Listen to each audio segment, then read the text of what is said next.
Writer's Corner is made possible thanks to the following sponsors. Jaime's Haberdashery of St. Paul has become an anchor of the downtown business community. A modern store with classic decor, it provides everything in clothing, both custom and tailored, plus offers a huge selection for both men and women. There is now also a Jaime's in Red Wing.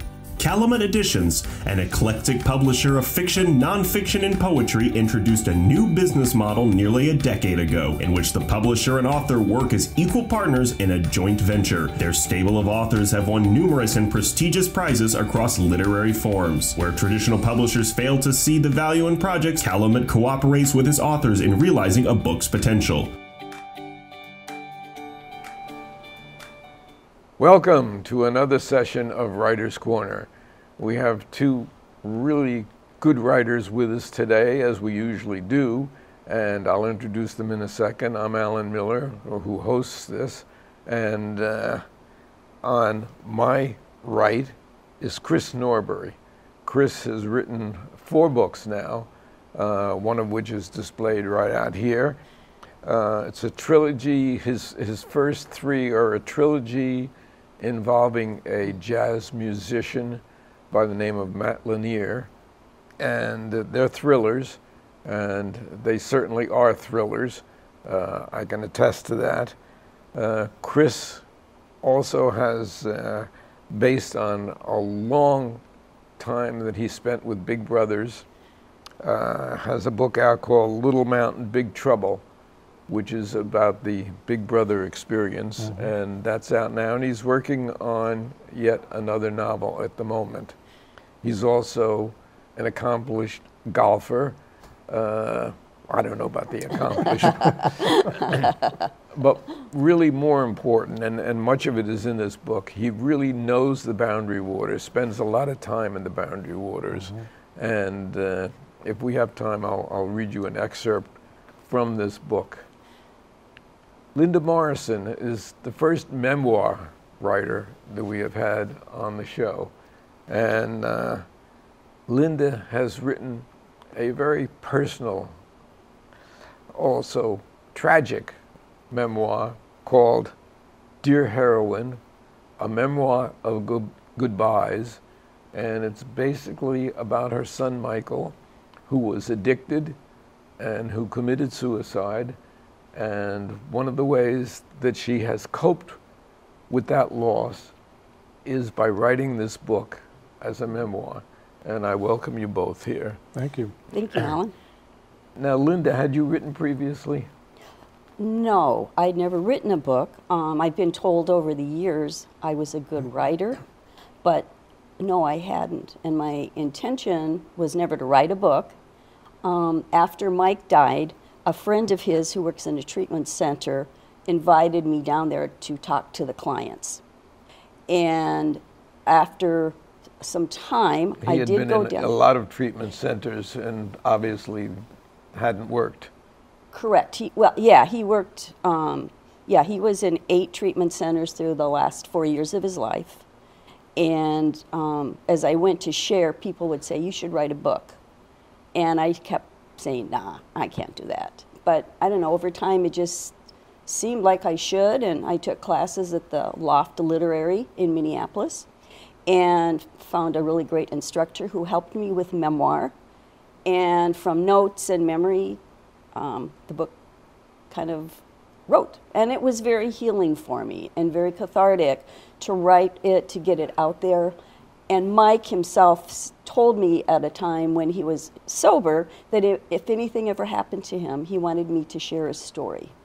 And again, writing a book never had crossed my mind. It was just mostly sharing it. But it's very personal, and it had to be very painful at times also as well. It was, especially some of the hard parts. His relapses and some of the things that he did was very hard.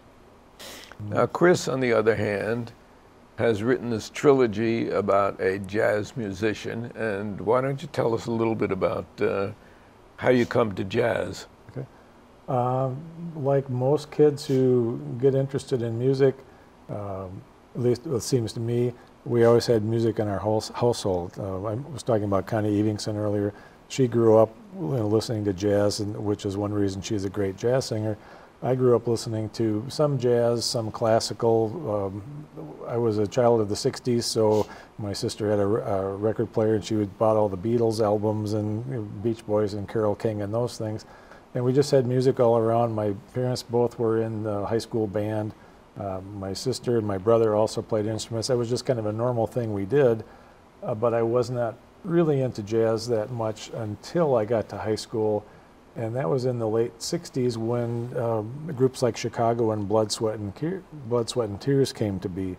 And all of a sudden they were combining jazz with rock, and they call it jazz rock groups.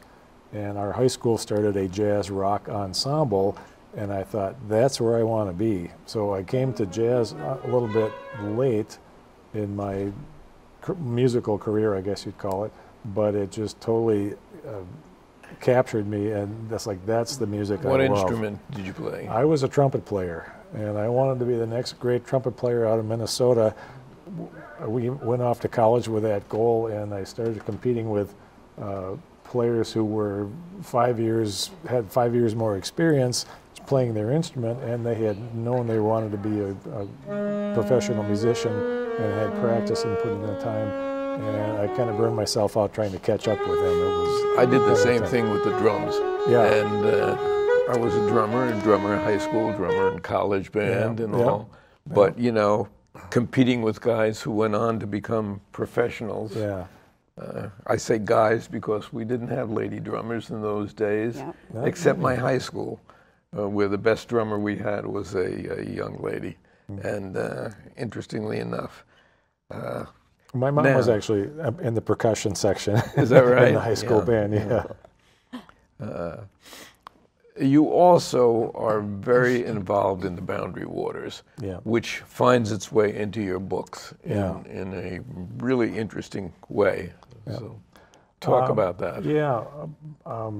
My dad is into boats and loved to sail, loved to canoe, loved to whatever. And he got it in his head to build a canoe in his garage back in 1965. You could get a kit from the Minnesota Canoe Association, and they had these wood strip canoes, which are basically strips of wood, long strips of wood about 1 inch wide that you staple together and glue and fiberglass over this template, and you come up with this wooden canoe that's very serviceable. So he built that in '65, put it on the car. We packed the tent and the kids into the car and went up to Sawbill Lake at the edge of the Boundary Waters, one of the entry points.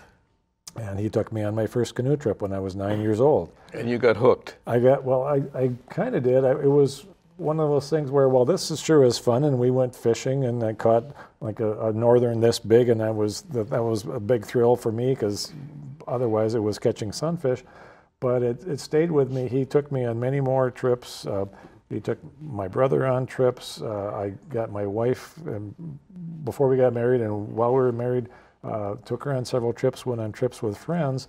And then for some reason in 2008, I got into my head I wanted to try solo canoeing, which is just going by yourself. And because normally you go with 2 or 3 or 4 other people, and you're either sharing a canoe or 2 canoes. And that really hooked me. So I've been doing solo trips now, about 20 solo trips since 2008. I try and go at least once a year. And it found its way into your writing. Yeah. So, because that's kind of where Matt does some hiding in the first book to escape all the people who are chasing after him. And I thought, what better place to put somebody where you can't have a high-speed chase, because you can't fly in there. There's no motors allowed, so people have to paddle in or walk in. So he thought that was to his advantage, and didn't. Descriptive language is really overwhelming in your books. It really is. And if we get a chance, I'm going to read a segment from it. Now, on the other hand, Linda, you said journaling was very important to you once you started writing. Faith to get you through the tragedy of losing a son. Mm-hmm. What else? Well, I mean, we describe yours as an inspirational story of coping. Yeah. With a tragic loss. Yeah, well, you know, we never expected to lose Mike. We always thought we would, he would get into recovery and stay in recovery. And, you know, over the years, as a family, we were very supportive of Mike going to treatment. We were very supportive of him moving from the Twin Cities to Colorado to a sober community, Carbondale. And we always had hoped that he would stay in recovery. But I think being 23 and wanting to be normal, wanting not to have to be in recovery and not to go to meetings, I think he just got overwhelmed. Over the relapses that he had, he was very disappointed in himself. And he thought we were disappointed in him, and we weren't. And so we just continued to support him as best we could through his journey. He was 2 days out of Hazleton when he took his own life. He left a note, and he told us, "I want you to live your best lives because I have lived mine." And so that's what I try to do. I try to honor the demons get a hold of you, and as we've seen not only in your case but in reading of so many others, and they overwhelm you. Sometimes you can beat them, and sometimes you can't. Obviously, Mike can't, and yet you have other children. What do you have? 2 other sons? I have two older boys. Yeah. And you know, we expected as parents for them to drink and party and stuff, but it never even crossed our minds that something like this, he would get hooked on it. But Mike had anxiety, he had depression, and when he used, it didn't give him a high, but it made him feel normal. It took away that anxiety, and that was something he had a hard time getting away from, because when he wasn't using, he would have that anxiety. And so that's what kind of drove him. Can I ask if, because I'm familiar with basically alcoholics and the addiction there, but is heroin a different sort of addiction than any other drug or alcohol? Because it seemed like it was almost irresistible, and just it controlled Mike's life so much from what I understood, and he tried so hard to fight it, but it always pulled him back. Is it more powerfully addictive than other drugs? Yes, it is. Okay. But it's also, once you're in recovery, it's hard to stay off it because of the pull and because of the part of the brain that it does work on. It works on the pleasure part of the brain. Right, yeah. And so, yeah, from that point. Okay. Because I was really impressed that, to me, reading the book, it drove home the point that addiction is a disease. It's not a choice for people. They might choose to try it the first time, and some people don't get addicted to whatever, and some people do. But because Mike impressed me as just this incredibly larger-than-life human being who every time he went to a new place, he was the life of the party in a good way, in a positive way, very friendly, very outgoing, very helpful. And towards the end, I'm thinking to myself, he'd make a great character in a book because he's kind of this larger-than-life person. And that drove home the fact that that anybody can get hit by a disease. You might be the healthiest person in the world and get cancer. You might be the most wonderful, charming, have it all together person in the world, and you've got an addiction issue. So it doesn't matter. But he broke the stereotype of the traditional back alley addicts, and it was just amazing that he fought so hard. But he was just this wonderful, wonderful person, it seemed, when he was sober. So that really just was amazing to me to read that and process that. Which says a lot for Linda's book. Yeah. Because all of that came out. I mean, you two didn't know each other before today. You have read the book, though. Yeah. And you got the emotion. You got the feeling. And that's, go ahead. No, I was going to say, so you had a little help in writing, and you went to the loft, which is a great learning experience for anybody. Yes. And how did you get the book? What did you do from that? How did you put it together into a book? Well, I started writing. So through the classes that I took, and I took several classes at the loft over a 3 or 4 year period, and I would just start writing. And I didn't do chapters, I didn't do anything. I just wrote. I wrote about my experience with Mike. I wrote about Mike's experience. I wrote about our family's experience. And I used my journaling. I journaled probably the last 9 or 10 months of his life. So I used some of the journaling from that. And I just kept writing till I got to a place where I needed help. And that's when I went to Wise Inc. Creative Publishing, and I had a couple of editors through them, and they helped fine-tune it, helped me get it into chapters and all that goes in with the craft of writing. Which is really important for people who feel that they have a book in them and want to get it out. And here, you got it down, you got help with editors, professional editors, but it's basically a self-published book. What we would call a self-published book. It's not one of the big editors, right? And yet it's a very moving book. And somebody designs a cover for you, somebody helps you put it together into a semblance of order. And how many years has it been out now? Several years? It came out in 2021, but it took me from about 7 years total, just bits and pieces of writing it, until I got to the place where I felt enough. And again, I got the encouragement through the instructors from the loft to get it into the form that I wanted to see it in. So yeah, I mean, from the cover to the back cover to the spine to the lettering and the font size. I mean, there's a lot more to it than just writing the book and it kind of pops out, done. So, but an interesting process, a good process. And again, I didn't have any problems. Sometimes, editors leave, or you can, some things you just don't always go well. For me, working with them went well. Well, that's very important. Now, Chris has had a varied career. I won't go through the whole career, but I heard a presentation that he gave last Monday night, and suddenly in 2008 he decided he wanted to write. Yeah. And here we are 4 books later, so why don't you tell us about that? It almost feels like I started writing on a dare. I have what I call a short attention span. I like to occupy my brain as much as I can, and leading up to starting my writing career, I had been what people would recognize easily as a day trader, stock trader, investments, and doing it just for my own account.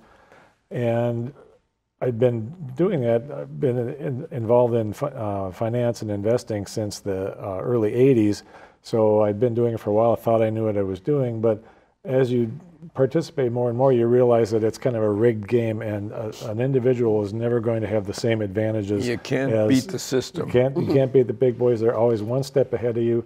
And then the government got heavily involved in bailing out this company and not bailing out that company and changing the rules. And I just said, I have to scale back from this because it's like beating my head against a concrete wall. What else can I do that's equally as stimulating? Because I love the challenge of figuring out, analyzing investments and all these weird things that are kind of nerdish. But I needed something on that level, and I thought, well, people think I'm a pretty good writer, just writing emails and letters and things like that, kind of like you. Yeah. Why not give it a try? So I started writing short stories. I started doing some freelance work on websites, articles and things to pay for my habit. And you were encouraged also. I was encouraged, yeah. It took me a while, but once I submitted an article to the Boundary Waters Journal about one of my canoe trips, one of my solo trips. This was back in 2013, and the editor, publisher of the magazine liked it, and he said, here's $350, which to me, for a 5,000-word article, was gold. That was, I haven't made hardly that much on my books. But your writing is very, very complete and intrusive. Yeah. And even Matt Lanier, your main character, he was camped on Big Island in Crystal Lake, 2 short portages out of Olson's outfit outfitters on Snowfall Lake and a popular first night stop for canoeists who had only a few hours before dark to get into the Boundary Waters. The nearest civilization, other than a few outfitters on the lakes near the access road, was the town of Ely, some 20 miles to the west. Secluded enough for most situations, except this was not most situations. Dealing with hungry bears, isolation, and harsh weather were child's play compared to fighting for his life against humans who intended to kill him. Mm-hmm. And that's the type of writing that goes throughout this thriller. It really catches the reader and keeps them, I won't read more, mm-hmm. but I recommend fully. This is your first one, Straight River. Yeah, first in the series. And anyone who wants a thriller about the Boundary Waters, about life in general, about a musician of all things who gets caught up in a lot of ways. And there are numerous surprise endings here that really I found astounding. So highly recommended. Thanks. And if you want a good story, really, that's going to tug at your heartstrings and have you end up in tears, as people who have read this have told me, then it's Dear Heroin, A Memoir of Goodbyes. Mm-hmm. Are you writing another book? I'm toying with the idea of doing that. I'm not sure yet if I want to do another memoir, if I want to do fiction. So it's kind of just brewing a little bit back there. But yes, I love writing. I've not done a lot of writing since it came out. So I've done more speaking and presentation engagements than probably the writing piece. But I do miss writing, and I enjoy writing. So I kind of have to figure out what direction I want to go with it. Well, you've done a lot of speaking, though. You've done a lot of speaking to organizations. I have. I've done several treatment centers here. I've done some in Colorado, where Mike was at one point. Teen Challenge.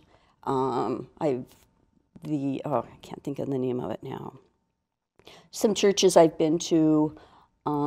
Again, treatment centers that, they find having me come in and share, it's eye-opening for the clients who are there. That's what I've heard, that your speaking is inspirational for people who realize that even though Mike lost the battle, mm-hmm. that they can win the battle. And yes, that's very true. Yeah. If I could read just a piece from this. This book is dedicated to Michael Thomas, a great warrior who lost his battle with addiction. To the thousands of warriors who've lost their battles, and those who are still in the heat of this conflict. To all the loving families who have fought valiantly beside their sons and daughters, their siblings, their spouses, parents, grandparents, or friends. All families, to all families currently on the front lines of this devastating disease.